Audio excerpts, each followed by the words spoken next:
Well, thank you for joining me. Your presence honors me, and I hope that you gain a good deal from these studies and have stronger faith because of our Bible journeys together. We're going to be talking about Genesis, all nations, and Babel. Babel is an interesting subject. It's very important, and we have so much material we'll have to get started right away.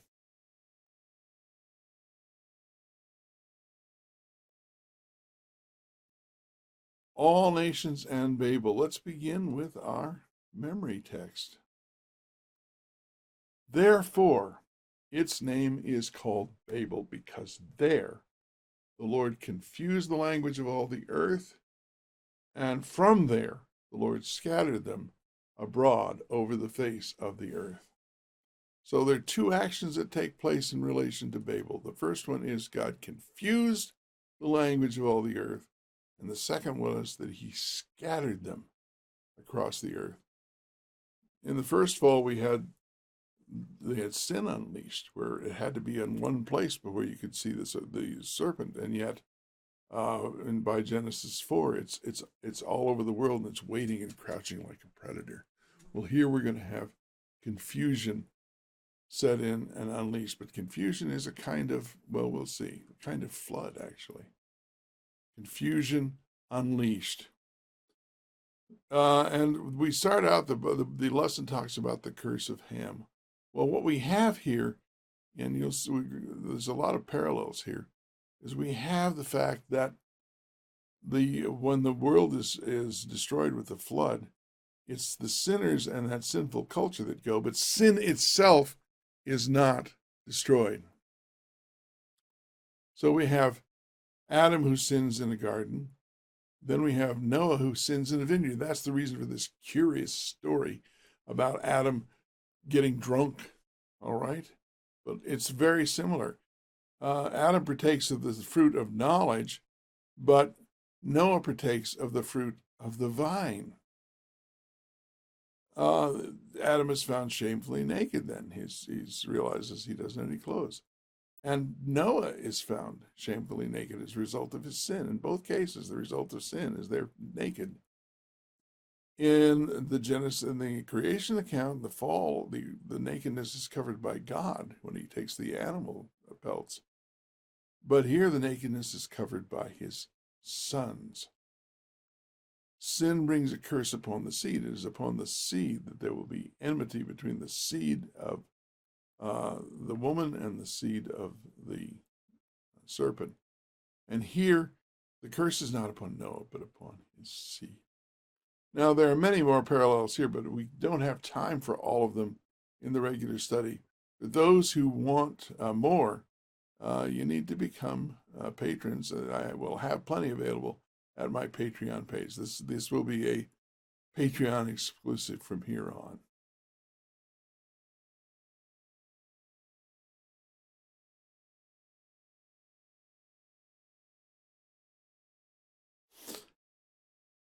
Now, the flood, as I said, reboots the world. Both creation and the fall are renewed in the flood story and in the Babel story. Babel is going to show that, again, just like they founded a city and would not be scattered, the same thing that happens in here. They found a city called Babel, and this has tremendous consequences. Now, it talks about the generations in the lesson. There are two, and only two, genealogies in Genesis which have numbers with them. That is to say, the ages of the individuals involved. How old when they had their first son, and how old they were when they died. Only these two. And they both have 10 generations, not approximately 10, exactly 10. And of course, there are many different ways to do a genealogy, but genealogies in the ancient mind and in the Hebrew mind were about establishing certain truths. They were not about a literal, it wouldn't be like going to ancestry.com or one of these genealogy websites. It was more about showing how God was involved in the lineage of human beings. So you had these 10 generations from before the flood. Noah, and even though Noah is the father of Shem, Ham, and Japheth, it's not in that order. Shem is not the oldest son. So we are not told in this genealogy, the first genealogy, how old Noah was when Shem was born. There's a discontinuity. There's a break there, because the others all say when Adam was Adam lived 130 years. It doesn't say from what. It doesn't say from the creation. Doesn't say from the fall. Doesn't say from the death of Cain. We simply don't know, because the author of Genesis is not interested in that, and we know that because, number one, he doesn't tell us that information. Number two, we're going to find out that these two genealogies are explicitly linked to another event. But anyway, you have Seth is so old when he has Enos and so forth all the way through until you come to Noah, and he's 500 years old, which is much older than any of the others, and there's reasons for that, perhaps. And it may be that they were his grandsons and his sons, because um, in Hebrew, father or grandfather, it's all pretty much interchangeable. The Jews in Jesus' they said, "Our father is Abraham." Well, he was many generations removed by then. And so, whatever the reason for that, Noah at 500 years, and then he has three children, and they're not. We don't know specifically when any of them is born, so they're not linked in that way. That's a difference in the genealogy. But we do know exactly how old Noah was when the flood came, and we're told that. So Noah was 600 years when the floodwaters came on the earth. And Shem, we're told his age, and rather than being linked to Noah, it doesn't say Shem, the son of Noah. It says 2 years after the flood, when Shem was 100 years old. Now, we can go back and do the math and figure out how old Noah must have been. But that's not if they wanted us to know that, they would have told us that.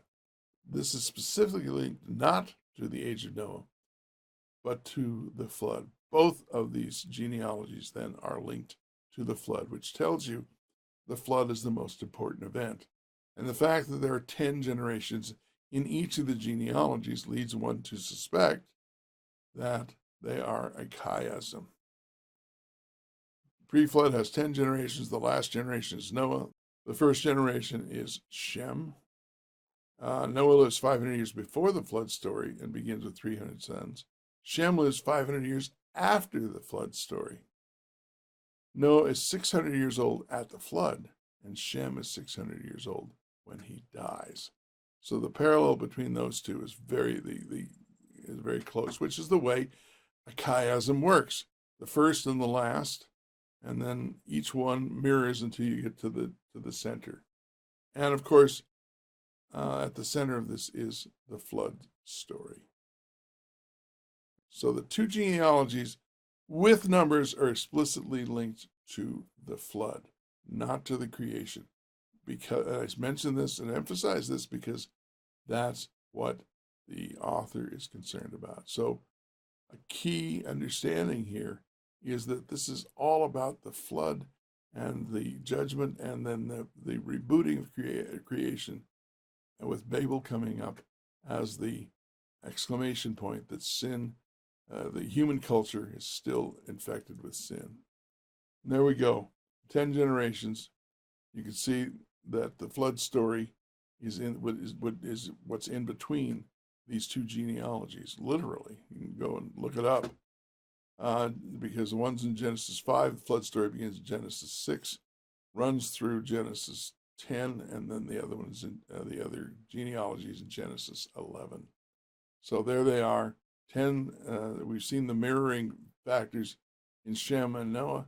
And another point then is that Adam, although Noah is the new Adam in one way, it is going to turn out that Abram is also a new Adam, because it's through him that the genealogy of the godly line will pass, as it came through Adam.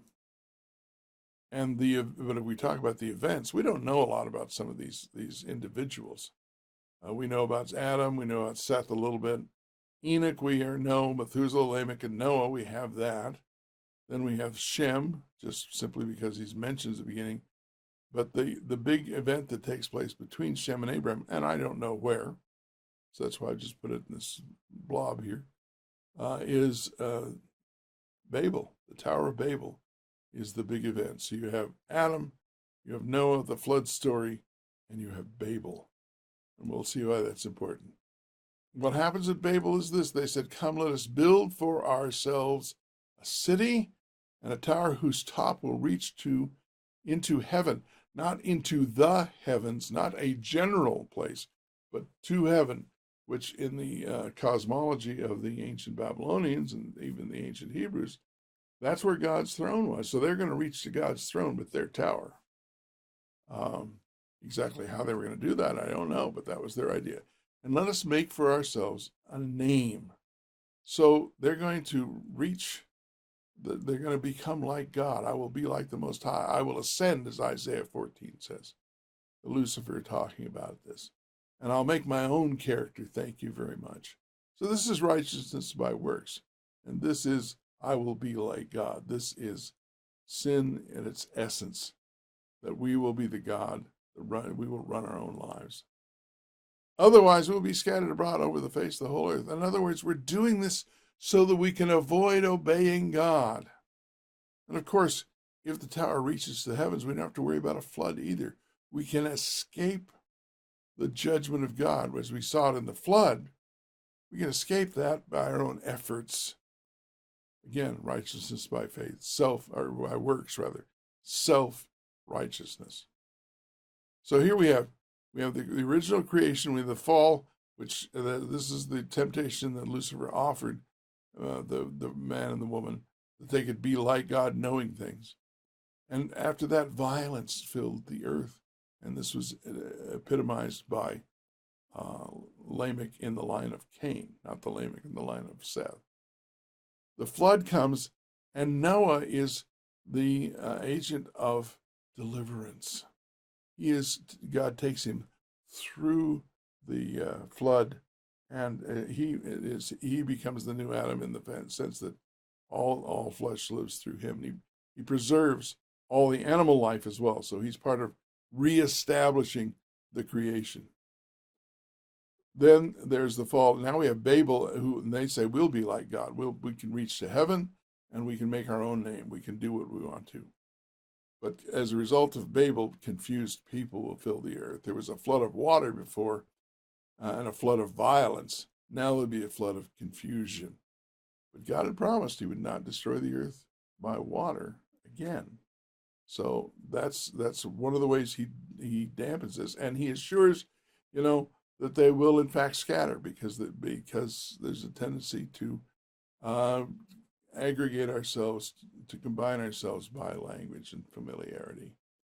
And the flood of confusion is going to be answered by Abram, because Abram will be the agency of deliverance from the judgment of confusion. Eventually, one of Abram's descendants will deliver us all from sin and from confusion. So Babel proves to us that sin has not been eliminated. That will occur through the line of Abram. Okay, that's another key to understanding this whole thing. And it tells us now that we said we had two sections to the book of Genesis. One is primeval history, the origins of everything we experience now. And section 2, the stories of the patriarchs and Abraham or Abram chosen.